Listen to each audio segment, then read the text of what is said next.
बिस्मिल्लाहिर्रहमानिर्रहीम अस्सलाम वालेकुम। इस वीडियो में हम रॉयल्टी की डेफिनेशन डिस्कस करेंगे और फ़ी फॉर टेक्निकल सर्विसेज।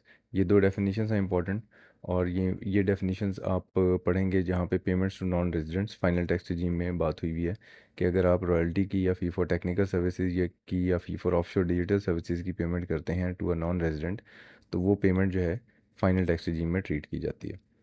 सबसे पहले हम रॉयल्टी के ऊपर बात करते हैं कि रॉयल्टी जो है ये किस ट्रांजैक्शन को रॉयल्टी कहा जाता है इनकम टैक्स ऑर्डिनेंस में।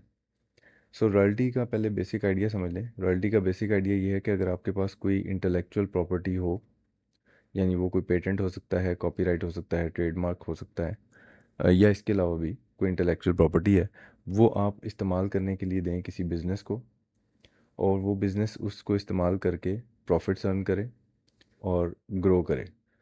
तो इस बिज़नेस ये जो बिज़नेस इनकम इस कमाई है, इसको इस्तेमाल करके मिसाल ले लेते हैं। फ़र्ज़ करें कि आप एक रिसर्च लैब हो। आपका बिज़नेस ये है कि आप रिसर्च करते हैं। आपने रिसर्च करके लेट्स से कोविड का वैक्सीन बनाया है। आपके पास उसका पेटेंट है, कॉपी आपके पास पेटेंट है कि जी ठीक है, मेरा ये फार्मूला है, सीक्रेट फार्मूला मैंने बनाया है। आप लेकिन प्रोडक्शन कैपेसिटी नहीं रखते, तो आप किसी फार्मास्यूटिकल कंपनी को ये कहते हैं कि जी आप मेरा ये इंटेलेक्चुअल प्रॉपर्टी यूज़ करें और वैक्सीन बना के बेचें। वो वैक्सीन बना के बेचेगा और उससे बिज़नेस इनकम कमाएगा। इस बिज़नेस इनकम में उसको हिस्सा दिया जाएगा जिसकी वो इंटेलेक्चुअल प्रॉपर्टी थी। जिसकी इंटेलेक्चुअल प्रॉपर्टी थी उसको जो हिस्सा मिलेगा उसको रॉयल्टी कहते हैं। ठीक है जी। उस हिस्से का नाम रॉयल्टी है। अब इसमें टैक्स लॉ ने इसको कैसे डिफाइन किया है ये हम ज़रा पढ़ते हैं। Royalty means any amount paid और पेएबल पीरियोडिक और lump sum as consideration for following. अब नीचे जितनी भी ट्रांजैक्शंस आ रही हैं, इन सब का जो कंसिडरेशन है उसको टैक्स लॉ ने कहा कि ये रॉयल्टी है। पहला ट्रांजैक्शन क्या है? यूज़ और right to use, patent, invention, design, model, secret formula, process, trademark, other like property और राइट। अगर आपके पास कोई पेटेंट है, इन्वेंशन है, उसका कोई आपके पास ट्रेडमार्क है, कोई सीक्रेट फार्मूला का राइट्स हैं, तो वो अगर आप किसी और को यूज़ करने दें, तो उस यूज़ करने देने का जो आप कंसिडरेशन लेंगे, ठीक है, royalty means as consideration of following. ठीक है। आप जो भी कंसिडरेशन लेंगे वो इस्तेमाल करने देने का, वो कंसिडरेशन रॉयल्टी कहलाएगा। यूज़ और राइट टू यूज़, कॉपीराइट और लिटरेरी, आर्टिस्टिक और scientific work including films.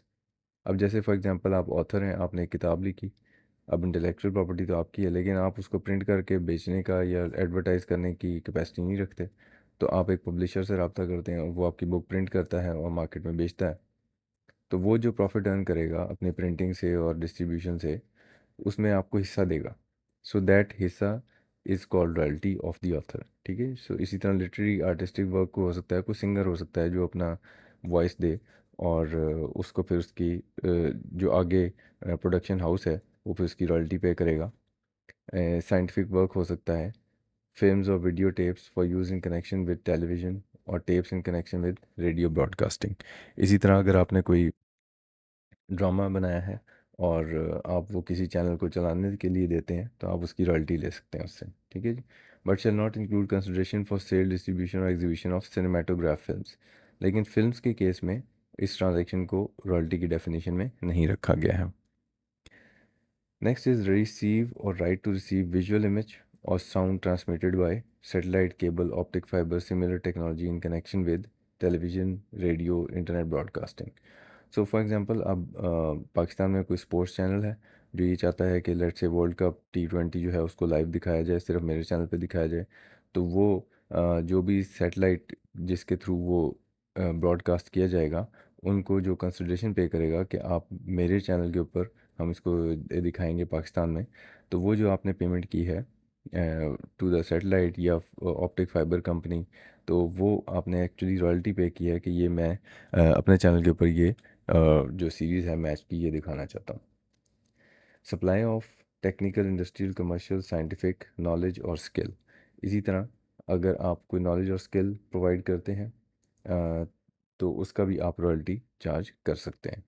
Use और right to use industrial, scientific, commercial और साइंटिफिक इक्विपमेंट। इसी तरह अगर आपने कोई इक्विपमेंट यूज़ करने के लिए किसी को दिया है, जो कि इंडस्ट्रियल भी हो सकता है, कमर्शियल भी हो सकता है और साइंटिफिक भी हो सकता है, तो उसको भी रॉयल्टी चार्ज की जा सकती है ना। यहाँ पे कुछ चीज़ें थोड़ी सी अंडरस्टैंड कर लें कि जो रॉयल्टी है, फॉर एग्जांपल एक लेट्स से पीआईए है।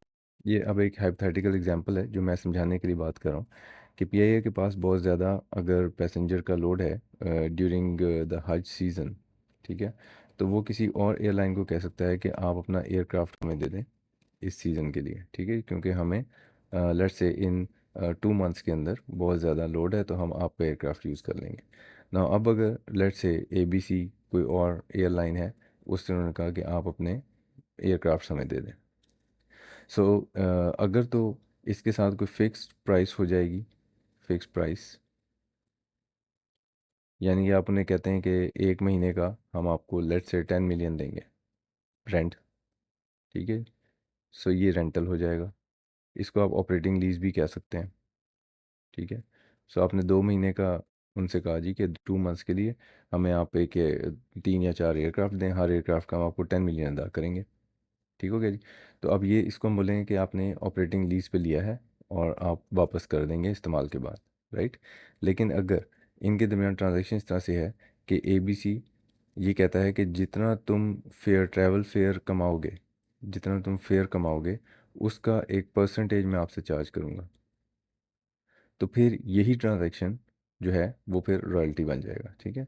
सो मेनली जो रॉयल्टी में और किसी चीज़ को किराए पे देने में फ़र्क ये होता है कि जब आप percentage of revenue stream, revenue stream इसके साथ लिंक कर देते हैं ना मुआवजे को, तो फिर that transaction is called royalty, right. सो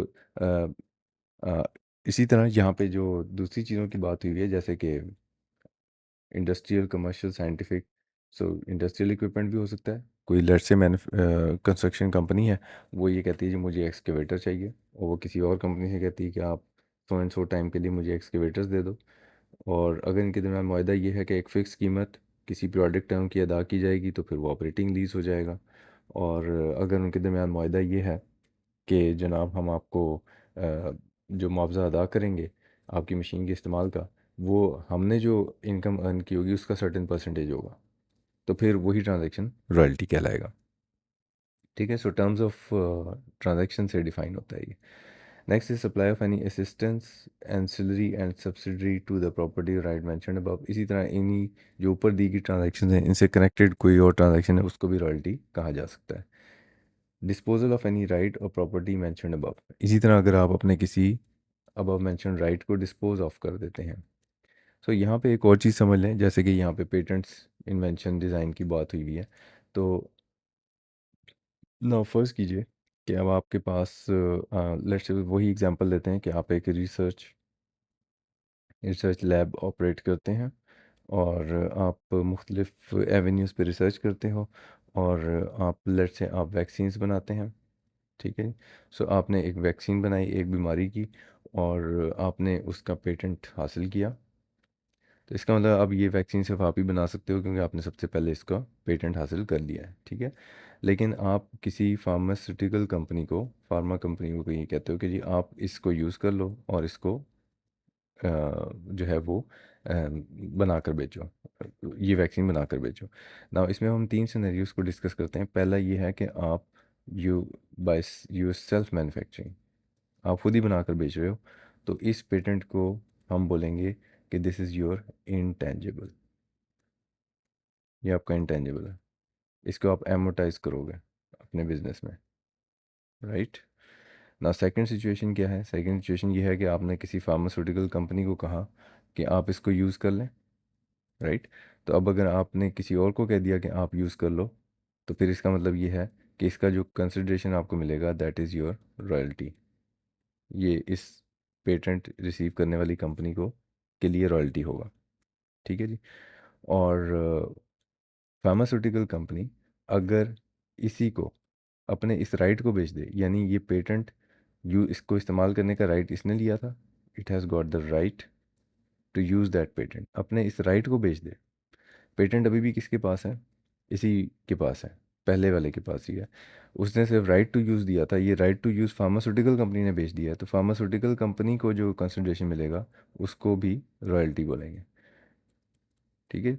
सो अगर आप अपना right to use the patent बेच देते हो तो that is again your income will be called royalty. अगर आप अपना पेटेंट इस्तेमाल करने किसी को देते हो तो आपकी जो इनकम आएगी दैट इज़ रॉयल्टी। अगर आप खुद ही से उसको यूज़ करते हो तो फिर इसका मतलब ये है कि आपके लिए वो इंटेंजिबल है और उसको एमोटाइज किया जाएगा। नाउ थर्ड सिचुएशन इज़ वो जो कि इससे सबसे इन सबसे डिफरेंट होगी कि अगर आप एक बिजनेस हो, right, and you buy this patent with an intention that you will sell this patent, ठीक हो गया, तो फिर आपके लिए ये कैपिटल एसेट है। यही पेटेंट आपके लिए कैपिटल एसेट हो जाएगा, क्योंकि अब आप इसको ख़रीद इसलिए रहे हैं कि आपने इसको बेचना है, राइट, तो then it will be your capital asset. ठीक हो गया। सो अगर आप इसको बाय करते हो एक पेटेंट को, और फिर उस क्योंकि अब ये डेप्रिसिएबल एसेट नहीं है, ये इंटेंजिबल नहीं है आपके लिए क्योंकि आप इसको कारोबार में इस्तेमाल नहीं कर रहे, तो फिर आपके लिए यही जो पेटेंट है ये क्या बन जाएगा, ये कैपिटल एसेट बन जाएगा और बेचने पे कैपिटल गेन्स आएंगे। ठीक है जी। सो ये यहाँ पे इन चीज़ों के दरमियान डिफरेंस अंडरस्टैंड करना ज़रूरी है। अच्छा जी, next is fee for technical services. Fee for technical services भी एक थोड़ा सा टेक्निकल एरिया है कि आपको ये पता होना चाहिए कि डिफरेंस क्या है सर्विसेज में और फ़ी फॉर टेक्निकल सर्विसेज में। यानी एक वकील अगर आपका मुकदमा लड़ रहा है तो वो क्या आपसे फ़ी चार्ज कर रहा है या फ़ी फॉर टेक्निकल सर्विसेज ले रहा है। सो इसमें बेसिकली डिफरेंस ये है कि जो भी काम करने वाला है क्या वो आपको डायरेक्ट सर्विस प्रोवाइड कर रहा है या उस सर्विस को प्रोवाइड करने की नो हाउ दे रहा है। ठीक है। फॉर एग्जांपल अगर वकील आपको ये सिखा रहा है कि मुकदमा कैसे लड़ो और कैसे जीत जाओ उस मुकदमे को, तो फिर वो आपको एक्चुअली एक नो हाउ ट्रांसफ़र कर रहा है कि how can you fight a case. लेकिन अगर वो खुद से केस जाकर लड़ रहा है तो फिर वो ये सर्विस प्रोवाइड कर रहा है। इसी तरह अगर लेट से पाकिस्तान से बाहर सुजुकी जापान है और पाकिस्तान में उसका एक इंजीनियर आता है और आके ये कहता है कि जनाब मैं आपकी असेंबली लाइन के ऊपर गाड़ी असेंबल करूँगा, तो वो एक सर्विस प्रोवाइड कर रहा है आपको। लेकिन वो ये कहता है कि मैं आपके टेक्नीशियन को सिखा जाऊंगा कि कैसे गाड़ी को असेंबल करना है, तो फिर वो आपको नो हाउ सप्लाई कर रहा है, राइट। तो नो हाउ का जो कंसिडरेशन होता है उसको कहते हैं फ़ी फॉर टेक्निकल सर्विसेज। ठीक है जी। सो इसमें प्राइमरीली डिफरेंस ये इन दो चीज़ों के दरमियान रखना ज़रूरी है। टर्म्स ऑफ एग्रीमेंट बाज़ दफ़ा ऐसी कंफ्यूजिंग हो सकती हैं कि आपको ये डिटरमिन करना मुश्किल हो कि कोई ट्रांजेक्शन जो है वो फ़ी फॉर टेक्निकल सर्विसेज है या फिर जस्ट फ़ी फॉर सर्विसेज है। Now again cap two level के ऊपर एग्जामिनर आपको इस पेचीदगी में नहीं डालेगा कि आप दो ट्रांजेक्शन्स में ये फ़र्क करके बताएं कि ये सर्विसेज हैं या फ़ी फॉर टेक्निकल सर्विसेज हैं। ये अलबत्ता एग्जाम पॉइंट ऑफ व्यू से सिर्फ इतना ही इंपॉर्टेंट हो सकता है कि आपसे डेफिनेशन पूछी जा सके। ठीक है। So fee for technical services means any consideration whether periodic or lump sum for rendering managerial technical consultancy services, including services of technical or other personnel. It does not include following consideration for services in connection with construction, assembly or like project. In projects में दी गई services को फ़ी for technical services नहीं किया जाएगा। और consideration chargeable under the head salary, इसी तरह employee की सर्विसेज जो एम्प्लॉयर को वो दे रहा है उसको भी किसी सूरत में फ़ी फॉर टेक्निकल सर्विसेज कंसिडर नहीं किया जाएगा। ठीक है जी। सो इस डेफिनेशन को थोड़ा सा याद रख लें कैफ टू के पॉइंट ऑफ व्यू से, और बाकी इसमें ज़्यादा इन डेप्थ को और टेस्टिंग एक्सपेक्टेड नहीं है। Last one is fee for offshore digital services. Now ये जो डिफ़ाइन हुआ हुआ है ये सारे का सारा डिक्शनरी मीनिंग है, इसमें कोई टेक्निकल चीज़ नहीं है। तो अगर इसमें आपका कोई सवाल होगा तो मैं उसका आंसर कर दूंगा अगर आपको कोई टर्म समझ नहीं आ रही। वैसे तो आप इन सारी टर्म से वाकिफ़ ही हैं, आजकल सारा दौर ही डिजिटल मीडिया का है। तो अगर इसमें कोई चीज़ समझ नहीं आएगी तो वो मैं एक्सप्लेन कर दूंगा, बाकी rest is quite simple. Okay जी, सो दिस इज़ इट। इसमें अब अगर आपका कोई क्वेश्चन होगा तो हम उससे बात करेंगे। Thank you very much, take care.